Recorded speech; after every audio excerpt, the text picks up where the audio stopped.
Vamos a continuar con este es el cuarto encuentro y nos queda un tema pendiente, que es el tratar el último de los grandes maestros de la economía que corresponden a la primera revolución industrial. Comentamos el contexto, que es el de la revolución industrial, señalamos cuáles son las principales características, los efectos en todos los aspectos de la vida que tuvo ese hecho,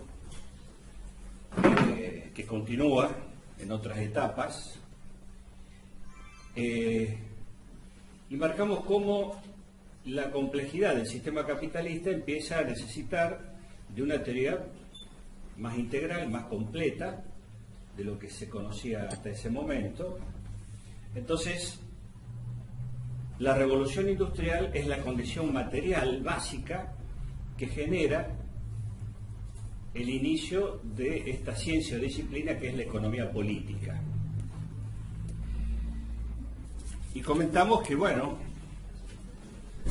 convencionalmente se utiliza la edición de la obra de Adam Smith, 1776, como el comienzo de la economía política.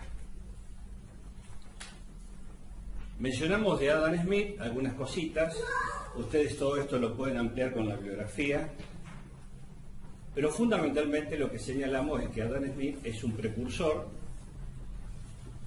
que por ser un precursor hubo cosas en las cuales cayó en una idealización de lo nuevo que avanzaba, de esa revolución industrial, ingenuamente creyó que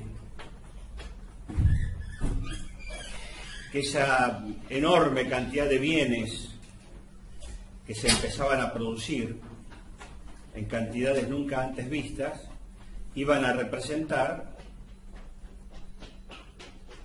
un beneficio para el conjunto de la población. Es decir, la tecnología, la ciencia aplicada a la producción iba a significar menores horas de trabajo, menos esfuerzo físico para todos. Esa fue una ingenuidad, porque había un pequeño detalle que se escapaba.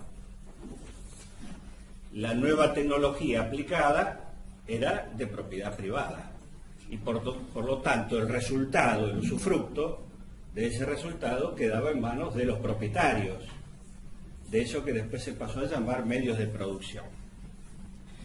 En cambio, para su seguidor más importante, David Ricardo, la cosa ya no tiene dudas.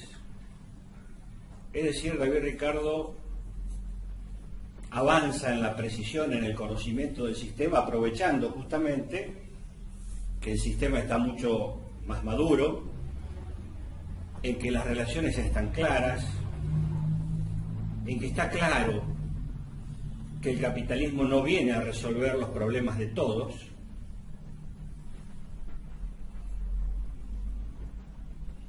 y por eso a partir de David Ricardo la economía política pasa a ser denominada burlonamente en ámbitos académicos como la ciencia oscura o la ciencia pesimista, porque realmente, si tenemos en cuenta la claridad y la dureza con que define David Ricardo algunos aspectos de lo que va descubriendo, por ejemplo, cuando dice: quien vive de su trabajo tiene por destino la miseria, como para que nadie se haga ilusión que trabajando, porque no es precisamente eso la forma de acumular la riqueza y el bienestar, ¿no? Pero además la dureza, como cuando explica el tema del salario, cuando se va preguntando y avanza en eso sobre los pasos precedentes de Adam Smith, y señala que el salario es una exacción, es decir, una acción violenta sobre el bolsillo del trabajador, y concretamente dice: es un robo sin disimulo al salario del obrero. A partir de entonces queda claro, nadie, y espero que de ahora en más nadie aquí del curso vaya a decir, me pagan por mi trabajo tanto. No, porque no te están pagando por tu trabajo. Te están pagando por el valor de la fuerza de trabajo, y ese valor es el que tiene en el mercado. Ahora la cosa queda mucho más clara porque el capitalismo en su etapa de la primera revolución industrial sigue madurando, cuando Marx, ya al final de la primera revolución industrial, iniciándose primero en filosofía, en lógica, llega a la conclusión de que hay que meterse en economía, de que en las relaciones económicas está el gran secreto de la sociedad, de la injusticia, de la miseria creciente, de la mayoría de la población.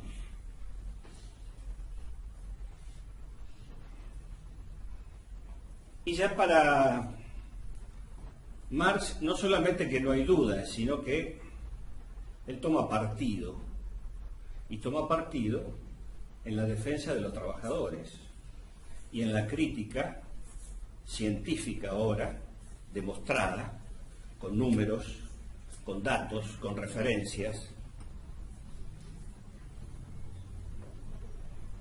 de cuál es la razón, la base de esa explotación del hombre por el hombre.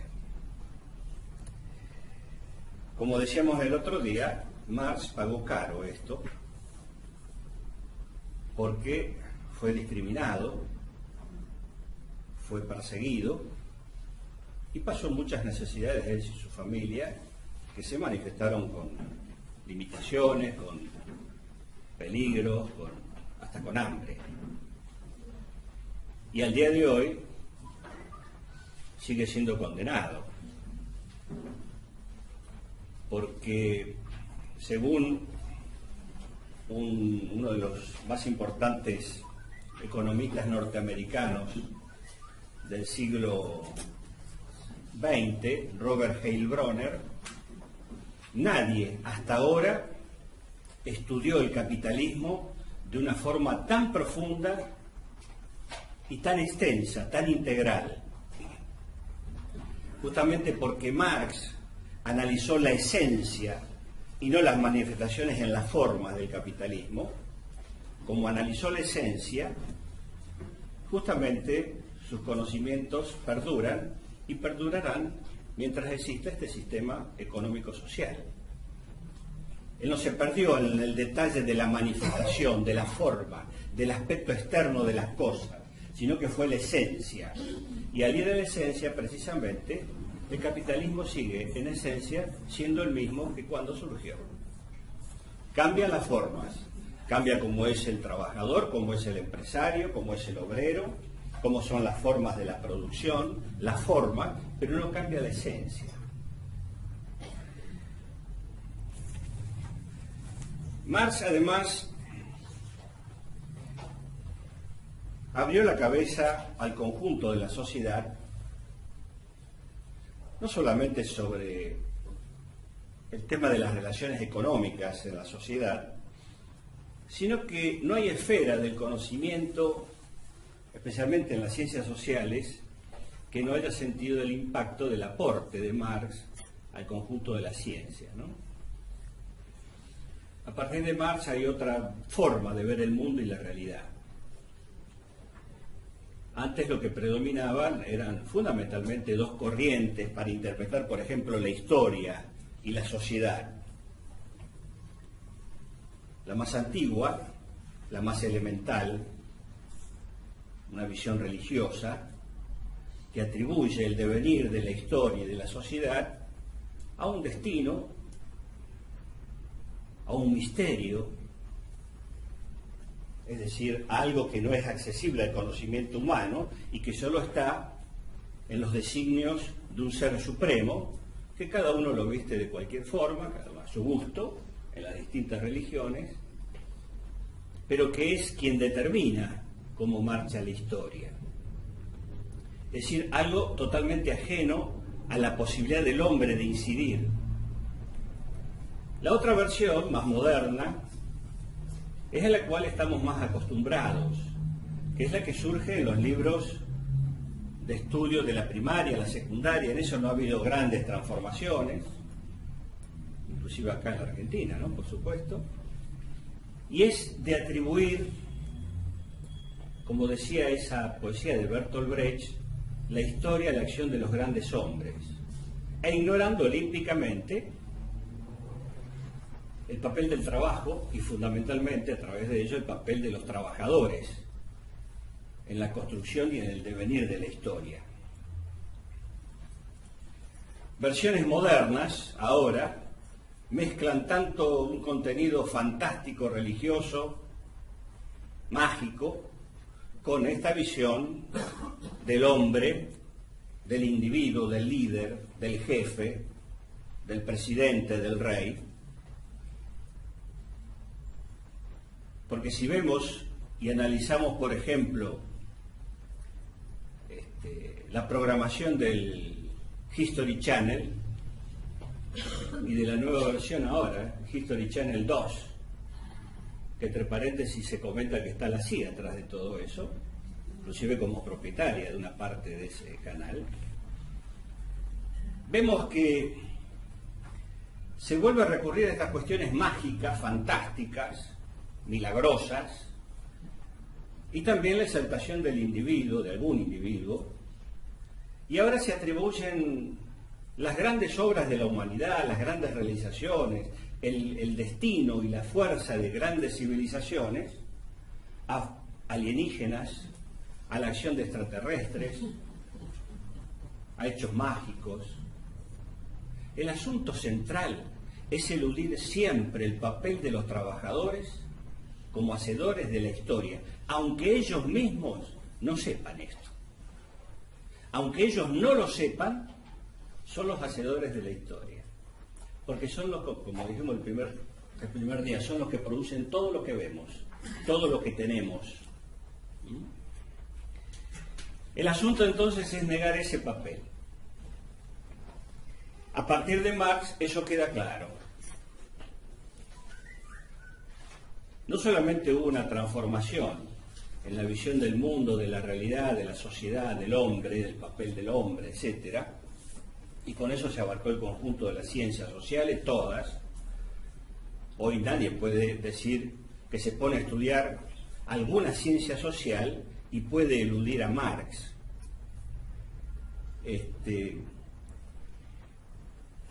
Pero él, viendo y buscando el meollo, el nudo gordiano de todo esto, llegó al tema de la economía. Y a eso le dedicó los últimos 20, 25 años de su vida, hasta que en 1867 edita El Capital, que es su obra cumbre.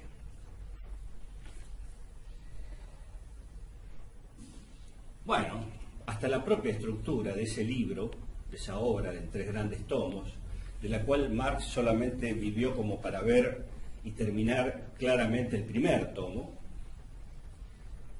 hasta la estructura de ese libro tiene un contenido científico, una metodología, una forma científica.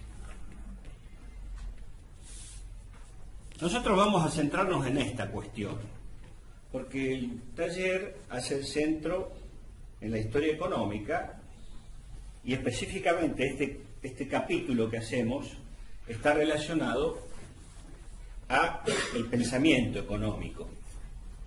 Entonces, vamos a ver solamente, y con muchas limitaciones de tiempo, pero vamos a señalar lo principal, el aporte de Marx al conocimiento de la economía política. Marx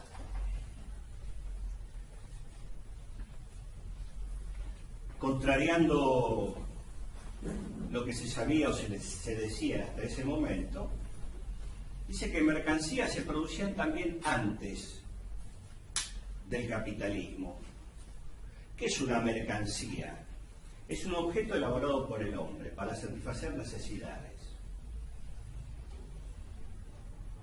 Pero se diferencia de un bien de uso en que no es un objeto para su uso personal, sino para ser llevado al mercado, ser vendido o comprado. Por eso el nombre de mercancía. Entonces Marx dice que antes del capitalismo había producción mercantil y él la llamó simple. Pero que a partir del capitalismo hay producción mercantil capitalista. Y empezó a señalar las diferencias entre una y otra.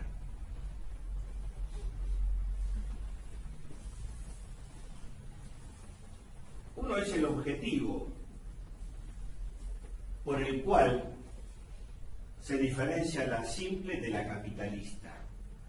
Antes había producción de mercancías para satisfacer necesidades.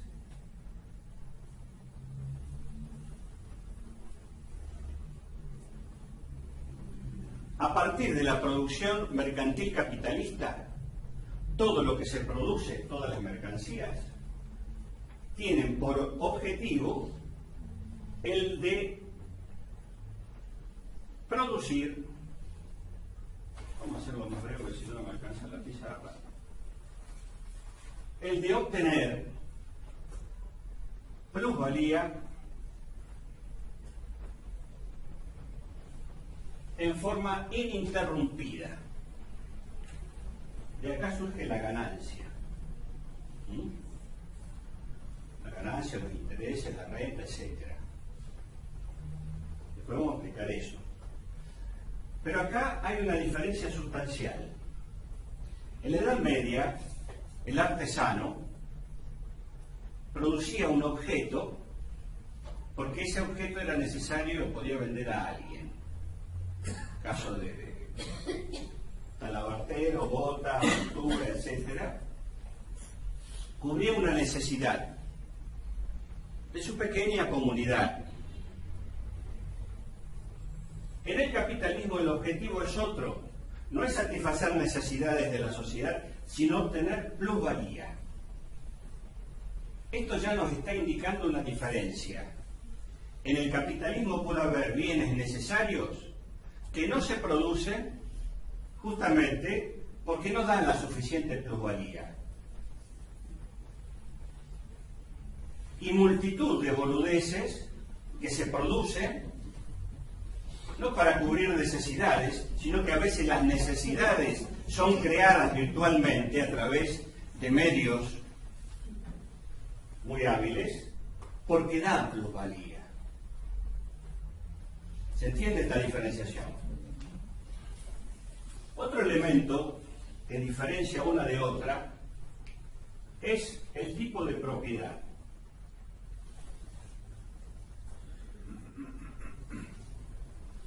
En la producción mercantil simple, antes del capitalismo, toda la historia anterior, hubo una combinación de propiedad privada y común. La propiedad privada surge hace 12.000, 15.000 años, depende de las regiones, los lugares, etc. Esta combinación estuvo siempre en lucha y en disputa, lógicamente.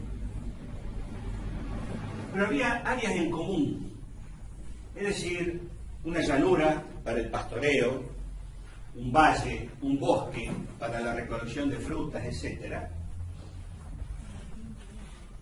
Era compartido por varias comunidades y pueblos de alrededor. Y era propiedad común. El capitalismo necesita siempre de propiedad privada. Solamente propiedad privada. Es decir, trata de expandir la propiedad privada a todos los ámbitos de la realidad. Eso en Estados Unidos está llevado a su máxima expresión. Pero, por ejemplo, a partir del sistema capitalista, se convierte en propiedad privada la tierra, que era un bien en general en común. La fuerza de trabajo se transforma en una propiedad privada y en una mercancía. Y así se sigue avanzando. El otro día citamos cómo la tierra antes del capitalismo era como el aire ahora. Y en su momento dijimos algo, en algún momento, aprovechándose de la contaminación ambiental, te van a vender también el aire. Y va a terminar siendo propiedad privada. ¿Se entiende? Bueno, el otro elemento para diferenciar es la fuerza de trabajo. La fuerza de trabajo antes del sistema capitalista no era una mercancía. A partir del sistema capitalista se transforma en una mercancía. Una mercancía, como dije antes, es algo destinado al mercado, que tiene valor, y el valor lo fija el mercado. La fuerza de trabajo es una característica del ser humano, exclusivamente,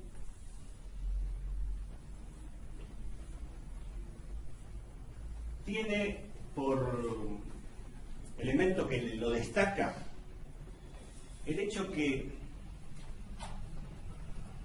su valor varía, como con cualquier otra mercancía, de acuerdo a la cantidad existente. Cuando abunda una mercancía, su precio baja. Su precio baja porque es fácil de obtener, está abundando. Nadie va a pagar de más cuando algo es fácil de obtener. Cuando escasea una mercancía, su precio sube. Es decir, escasea, hay una disputa por obtenerla y eso eleva su precio. Lo mismo ocurre con la fuerza de trabajo. Cuando escasea, su precio, que es el salario, sube. Los empresarios se disputan la mano de obra, la fuerza de trabajo, la calificación de la misma, y se pelean, y el salario va subiendo en esa trifulca que se arma entre capitalistas por obtener la fuerza de trabajo, por comprarla. Al revés, cuando esa fuerza de trabajo, como mercancía que es, abunda, es decir, hay desempleo, y desempleo masivo, su precio baja como con cualquier otra mercancía. Y eso significa que su salario se desploma. Esto nos sirve para ubicar perfectamente el motivo central de este desempleo creciente en la sociedad argentina actual, en función de que la fuerza de trabajo, de que el salario, es decir, su precio, baje sobre la base de aumentar la cantidad de desocupados existentes. ¿Se entiende esto? Es una política de Estado. Sí, sí, sí. Esto significa, y a raíz de esto, que en todo sistema capitalista, y esto lo señaló Marx, siempre hay desempleo. Y siempre hay desempleo porque esa es una necesidad de la rentabilidad de los empresarios. Tiene que haber gente sobrante en la sociedad para la economía, gente esperando en la puerta de una obra o de una fábrica, de un comercio en el 11, a que los tomen, a que los contraten, porque eso le garantiza tener achatado el nivel de salario. Y acá hay una relación inversa, siempre. Si el salario está chato, está bajo, la rentabilidad, la ganancia del empresario sube. Esto hace que en todos los países del mundo, hasta en los momentos de auge económico, siempre hay un porcentaje de desempleo. No existe la forma en el capitalismo de eliminar el desempleo. Es una necesidad del capitalismo, del sistema, porque es la forma de asegurar una mayor rentabilidad. Esto nos demuestra cómo la fuerza de trabajo es una mercancía del capitalismo que tiene un valor cuyo precio lo fija el mercado de acuerdo a su abundancia. El otro elemento para señalar es que Marx nos aportó acá, es el tema de la fórmula de la producción mercantil simple.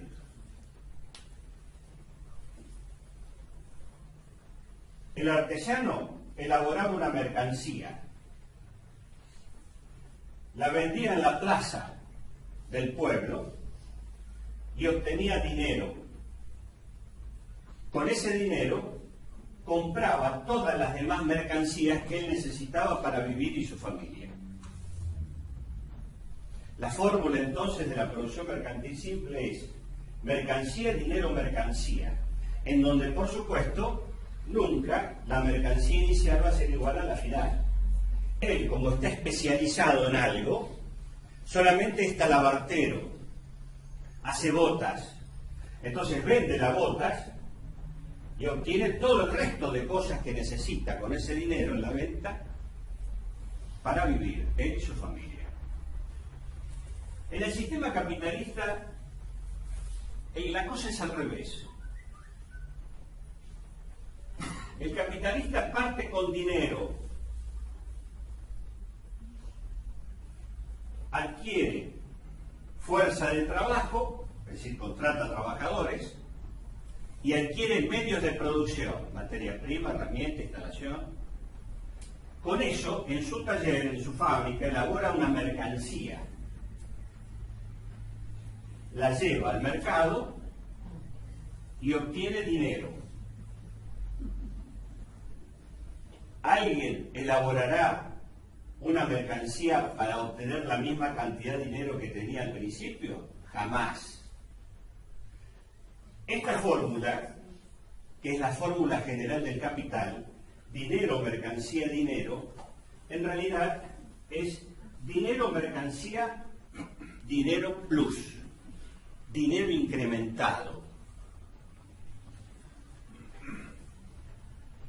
Dinero, mercancía, dinero plus significa que esto, que tiene así la forma de un apóstrofe, de un acento, una cosa tan simple, tan vulgar, encierra la razón de ser del sistema capitalista, la causa de su permanente capacidad de innovar, de crear y de producir. Como señalaba Marx en el manifiesto del Partido Comunista en 1848, junto con Engels, cuando uno lo empieza a leer, se queda admirado por los elogios que hace el capitalismo. Comienza siendo los elogios del capitalismo.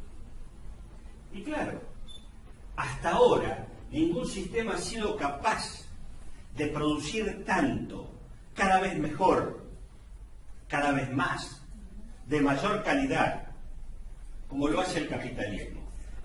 Y cuando uno indaga cuál es el motivo, cuál es el secretito que hay de esa capacidad mayor a cualquier otro sistema existente en la historia de la humanidad, hasta ahora ha sido insuperable en esa característica del capitalismo. El motivo y el secreto es la obtención ininterrumpida de plusvalía, como había dicho yo al principio, es la razón de esa capacidad gigantesca del capitalismo de producir cada vez más y mejor. Pero claro, lo que produce es exclusivamente esto, en función de esto. Hace ya bastante tiempo que se dice que está la vacuna para el SIDA. Sin embargo, los principales enfermos del SIDA, el principal continente donde el SIDA ha hecho estragos, es el continente más pobre de todos. ¿Tienen posibilidad de pagar una vacuna a los africanos? No. La plusvalía que se podría obtener se achica para los grandes laboratorios internacionales. Por más que sea una necesidad, es conveniente para los laboratorios internacionales que se siga consumiendo una batería de distintas pastillas que dan más ganancia que la posibilidad de una vacuna previsora, digamos. Es decir, acá está el secreto del sistema capitalista, de su capacidad de innovación, de creación.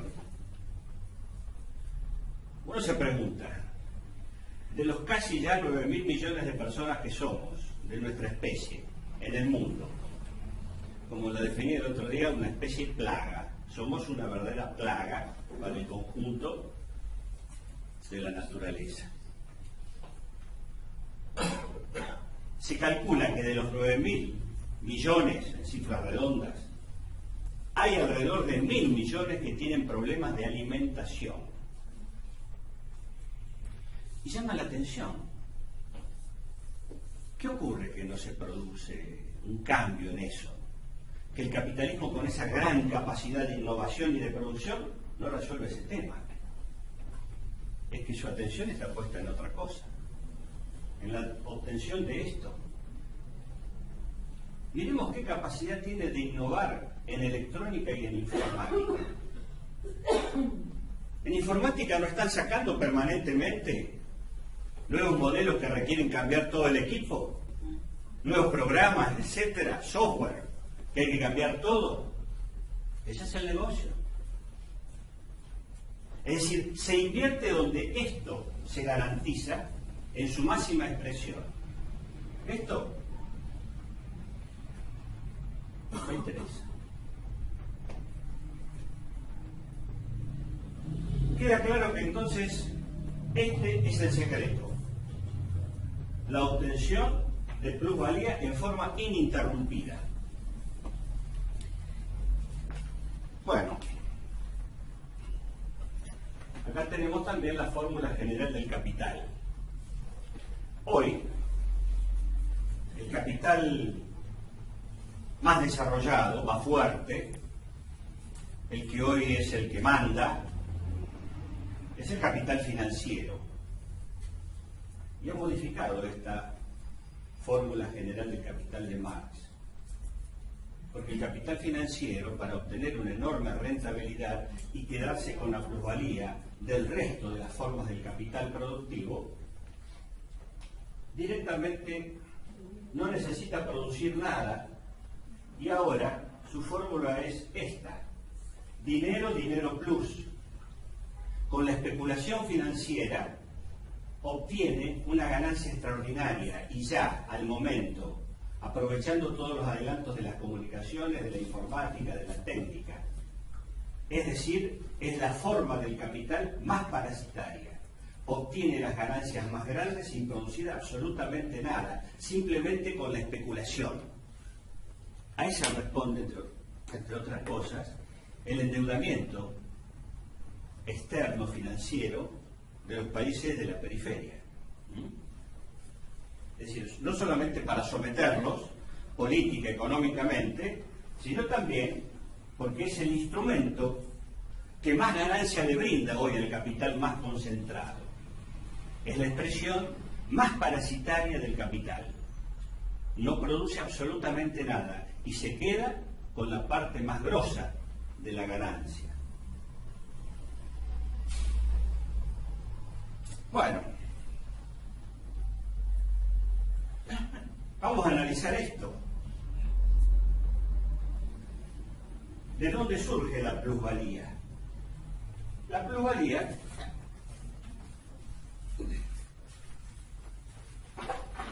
tiene una serie de características. Algo importante, solamente la fuerza de trabajo humana es capaz de crearla, de formarla.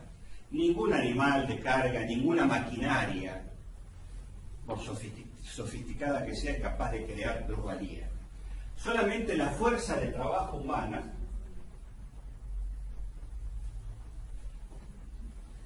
es capaz de crear plusvalía. Justamente, por eso es lo que hay que estudiar, es esto.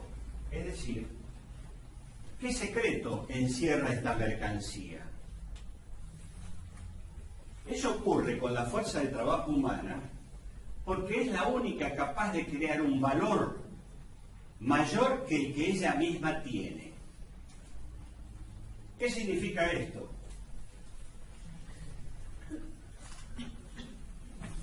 Significa,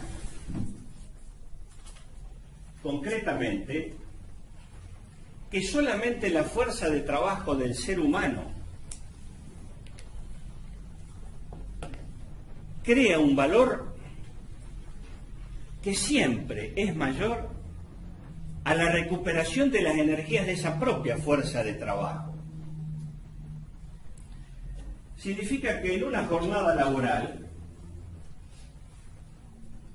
un trabajador ha creado un valor semejante a esa columna, pero el salario que recibe llega hasta determinado nivel del valor creado.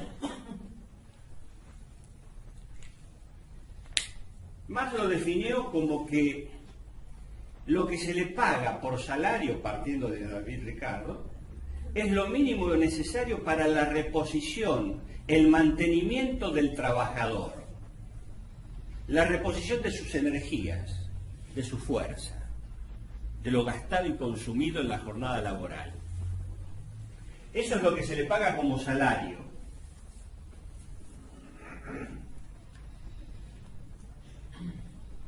Pensemos en un obrero de la construcción que construye viviendas.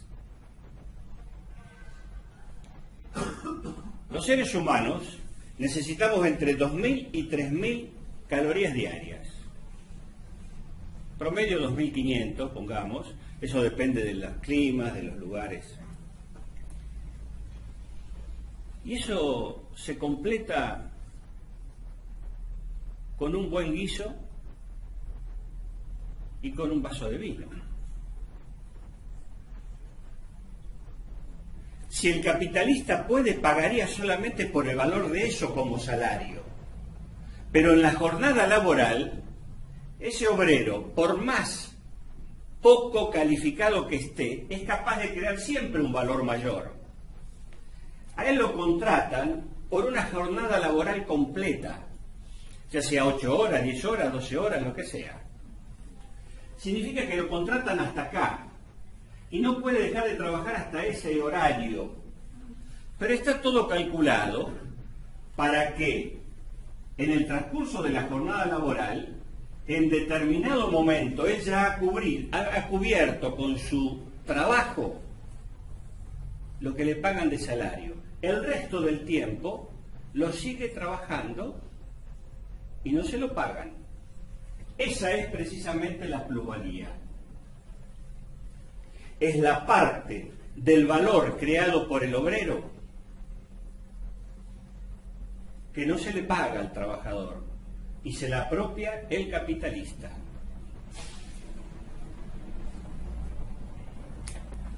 Hay varias características que tiene la fuerza de trabajo. Como mercancía que es, bueno, es la única mercancía que se paga después de haber sido consumida. A ninguno nos pagan el salario al inicio del mes, sino después de transcurrido un mes o 15 días de haber trabajado. Ninguna otra mercancía tiene esa característica. Hay que pagar primero para que te la den, ¿no? Pero además, hay un hecho significativo en esto que descubre Marx. Y es el hecho que cuando más calificado es el trabajo del obrero, del trabajador, del asalariado, mayor es la cantidad de plusvalía que le sacan, porque el valor que es capaz de crear en una jornada laboral es enormemente más grande por su calificación. Entonces la explotación, dice Marx, no está vinculada a cómo sude el obrero, sino a la diferencia que hay entre lo que le pagan y el valor que él ha creado que no se lo pagan. Cuando más calificado entonces, más explotado sos.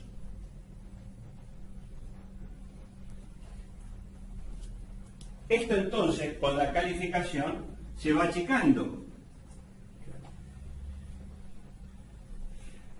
por más que a él le paguen esto de salario le alcanza como para que se crea que está bien pago. Capaz que puede tener su auto, tomarse vacaciones y un montón de hechos, de cosas.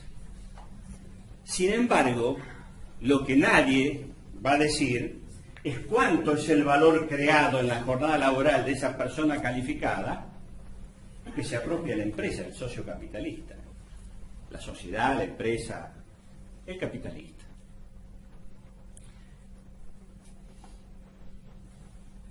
Comenté la otra vez de un estudio que se hizo años anteriores en Detroit, que ahora está en decadencia total, pero en su momento era la maravilla de la industria de autos en Estados Unidos, y un obrero calificado, que era ingeniero, y que controlaba. Ahora las empresas de automóviles están robotizadas. La Ford de General Pacheco está robotizada. Pero alguien siempre tiene que manejar eso. Entonces no es la máquina la que crea la plusvalía, sino ese obrero que maneja esa máquina infernal, esa computadora, ese robot. Bueno, en Detroit se comprobó que en los 20 primeros minutos de la jornada laboral, ese trabajador calificado cubría lo que le pagaban en salario. El resto, como lo contratan por 8 horas, 10 horas, 12 horas, es todo plusvalía, valor creado por él que no está incluido en el salario.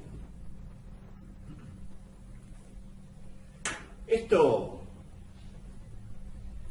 hace que atrás de esto se encierra una trampa muy grande, ¿no? Porque la mayoría de la gente esta relación no la tiene en cuenta. Considera que está bien pago en un empleo si el salario le alcanza para vivir más o menos dignamente. Eso significa que está calificado, o estando más calificado, significa que su plusvalía, el valor que produce y que no le pagan, es mayor, cada vez más grande. Esta es la razón del incentivo, de esa fuerza extraordinaria del sistema que ha sido superior a cualquier otro existente en la humanidad hasta el día de hoy. Ahora, esto encierra una contradicción, porque así como el capitalismo, señala Marx, es capaz de mostrar esa enorme capacidad de producción y acumulación de bienes y de riquezas, esto es lo que genera una distribución totalmente inequitativa del resultado del obtenido. Y en esa inequidad, en esa injusticia entre lo que se produce y cómo se distribuye el resultado del obtenido, está la base de toda la conflictividad social, política que existe en la sociedad humana. Esa contradicción genera roces, genera peleas, genera luchas que se manifiestan en paros, en huelgas, en manifestaciones, en revoluciones, en guerras, en conflictos de guerras mundiales. La esencia entonces de esa conflictividad en la sociedad capitalista reside en la inequidad del reparto del resultado de esa enorme capacidad de producción que tiene como nadie. Entonces el capitalismo tiene esa ambivalencia. Esa ambivalencia. ¿Qué necesita el capitalismo para persistir como sistema?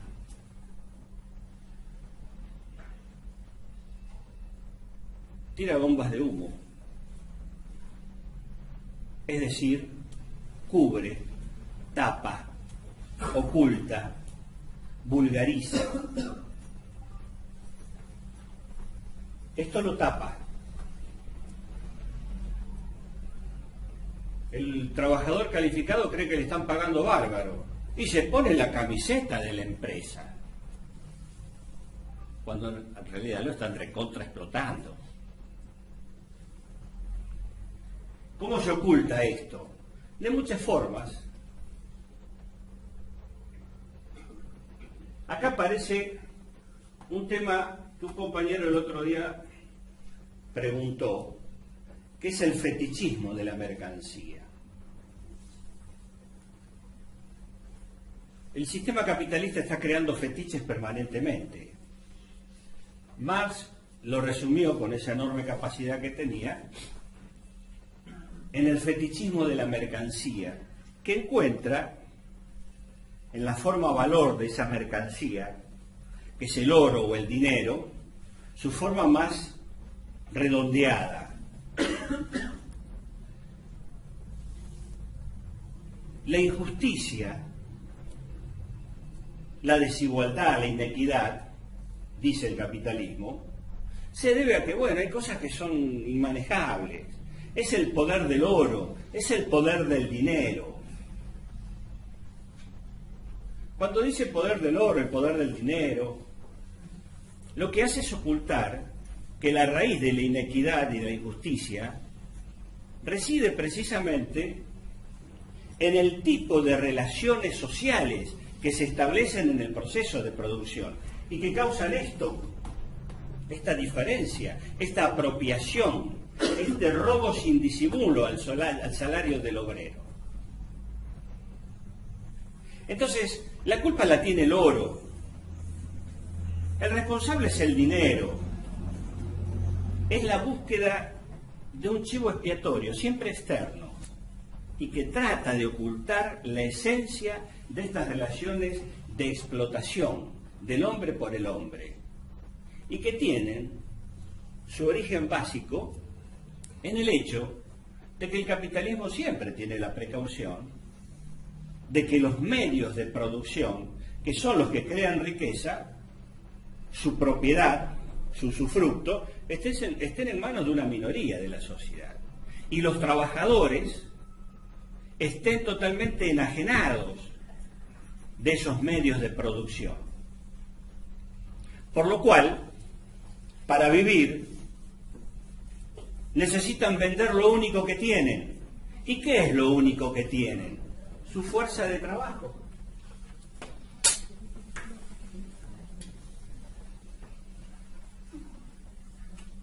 Esto es lo único que tenemos los asalariados, los trabajadores. ¿Qué es entonces la fuerza de salario, la fuerza de trabajo como definición? La fuerza de trabajo es el conjunto de aptitudes físicas e intelectuales que dispone el hombre para trabajar. Eso convertido en una mercancía.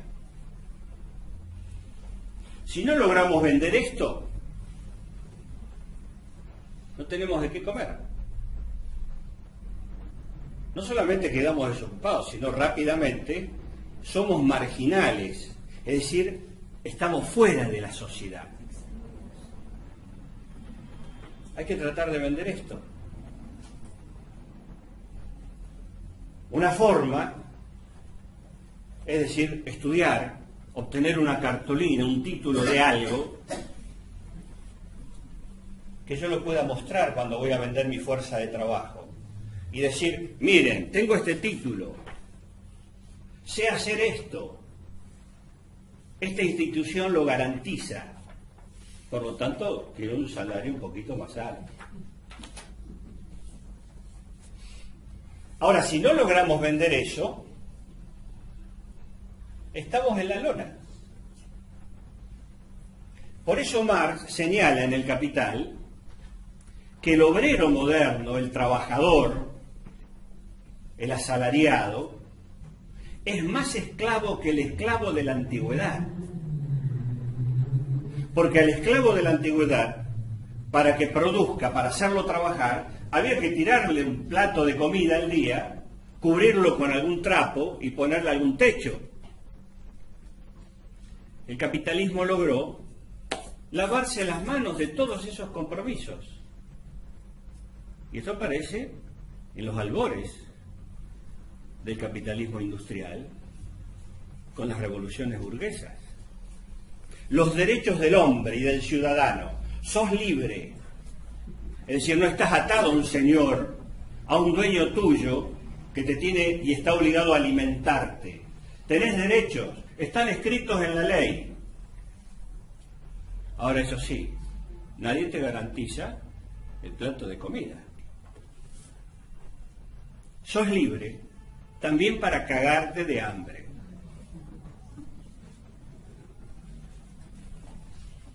Libre políticamente, libre institucionalmente, pero sometido a la peor de las extorsiones, que es el hambre, la miseria, la marginalidad. Esa es la peor de las extorsiones.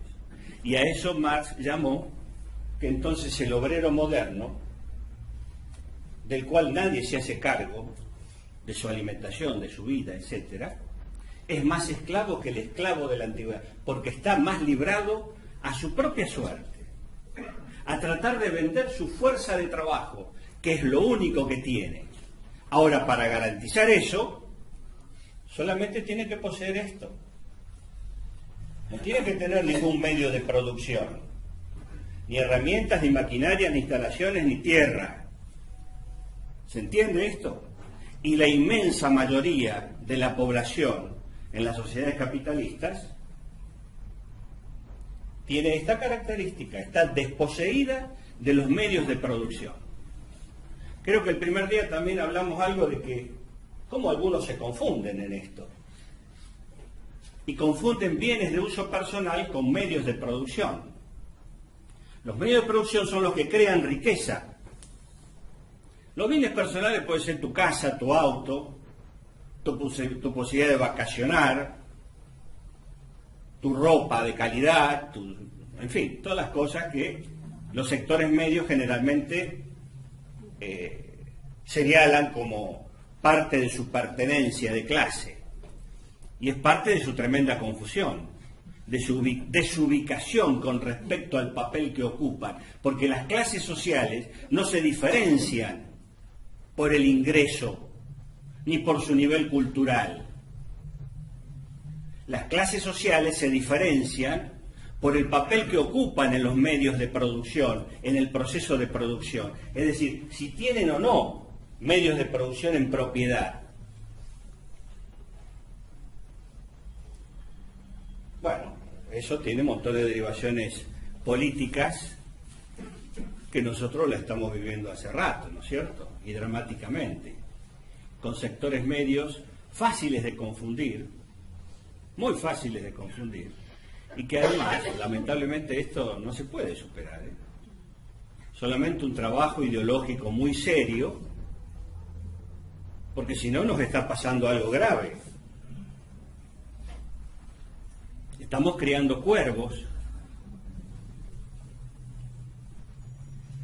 En la historia argentina no ha habido gobierno más distribucionista y más avanzado en la justicia social que el peronismo.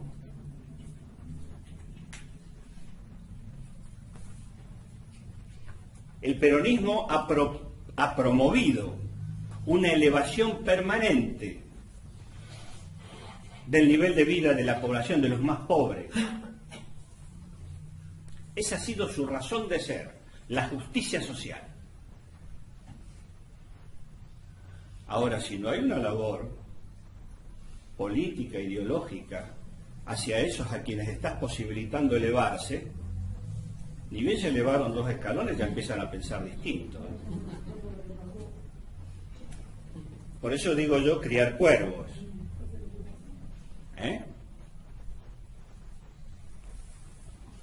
Y esto es grave, porque alguna vez va a haber que aprenderlo.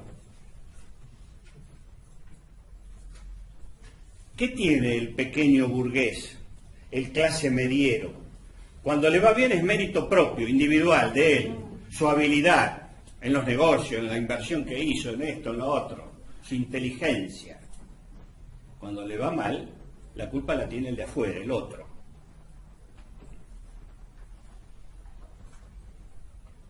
En eso hay que incidir políticamente e ideológicamente, porque si no, vamos a estar entonces en un círculo vicioso en el cual desarrollamos el ascenso social en determinados sectores para que después nos den la espalda y se llenen de prejuicios y sean el blanco favorito del objetivo político de los sectores del privilegio, que dominan los medios y las formas para lavar cerebros masivamente, cuando nosotros no las tenemos.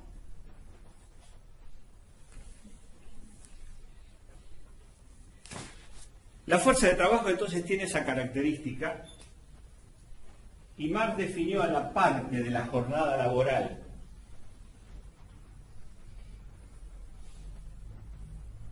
tiempo de trabajo necesario, es la parte de la jornada laboral en que el trabajador produce el equivalente de su salario. Ahora, el resto lo llamó tiempo de trabajo excedente.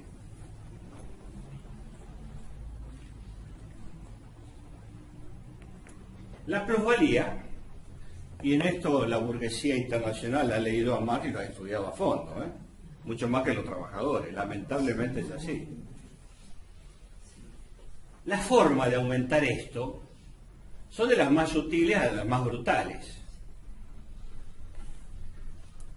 Una forma de aumentar ese porcentaje, vamos a suponer que es este el porcentaje, sí, en esta línea,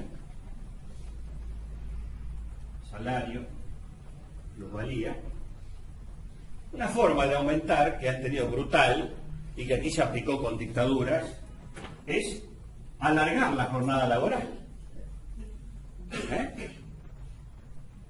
Es una forma.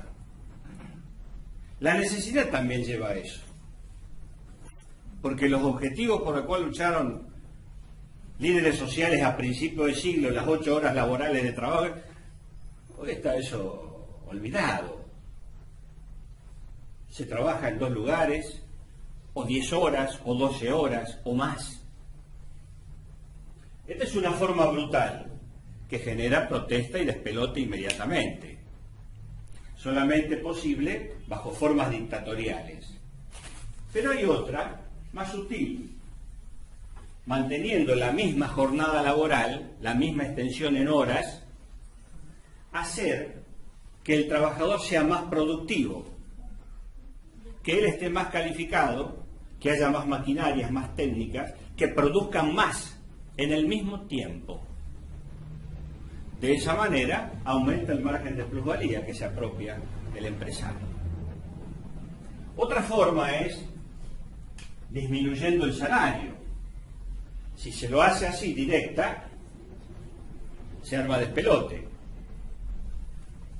Pero una forma de disminuir el salario sin que nominalmente se note en el recibo de sueldo, porque el numerito es el mismo y dice 8.000 pesos, es mediante la inflación.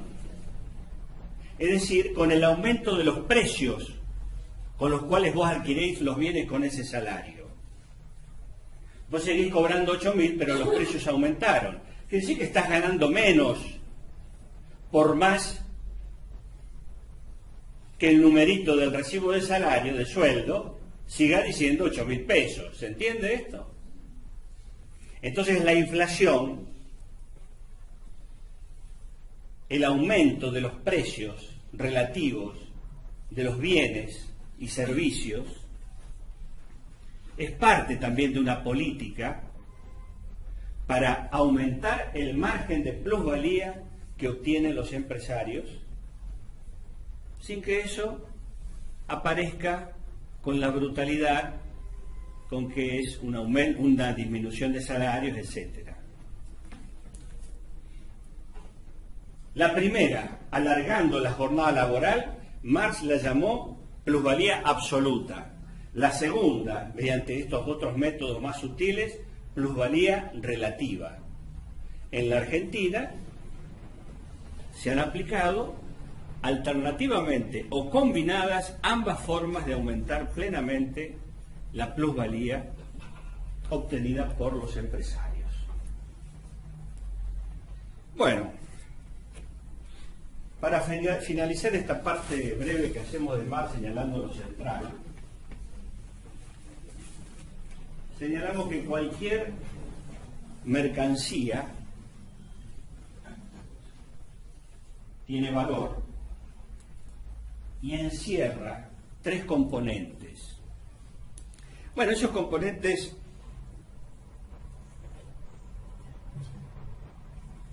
es el capital constante, el capital variable y la plusvalía. Toda mercancía encierra esto. El capital constante es la parte del capital invertido por el capitalista en la compra de las materias primas, los insumos, las herramientas, las instalaciones, las maquinarias. El capital variable es la parte del capital invertido por el capitalista en el pago de salarios.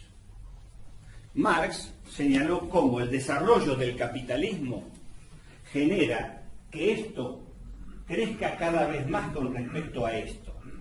En la parte interna del capital, esta parte crece mucho más. Las maquinarias son más caras, más complejas, con más tecnología aplicada. Mientras que los salarios las grandes empresas la pagan con la caja chica. Esta desproporción creciente marca el desarrollo del capitalismo.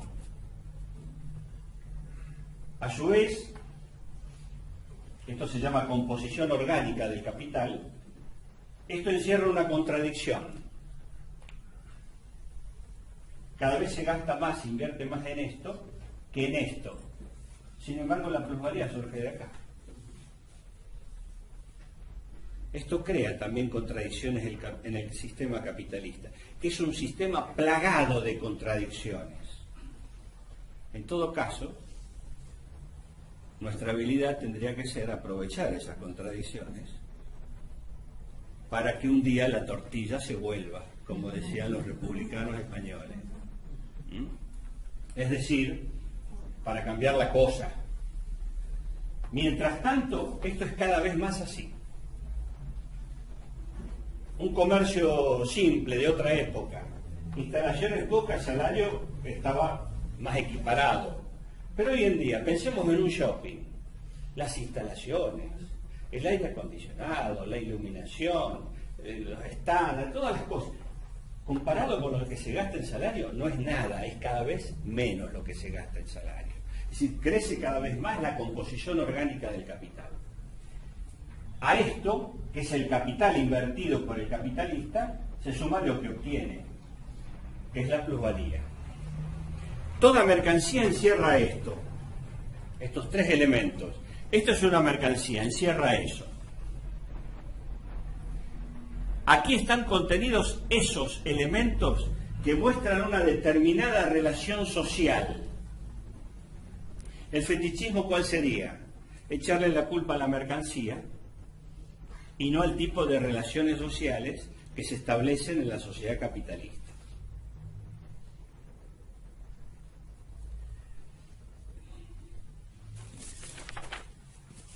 Vamos a cortar acá con Marx. Por supuesto que esto sería un tema hasta de una charla exclusiva o de un ciclo, de un curso exclusivo, porque nuestro objetivo es destacar aquellas cuestiones centrales, porque el centro es ver cómo esto se manifiesta en la historia argentina.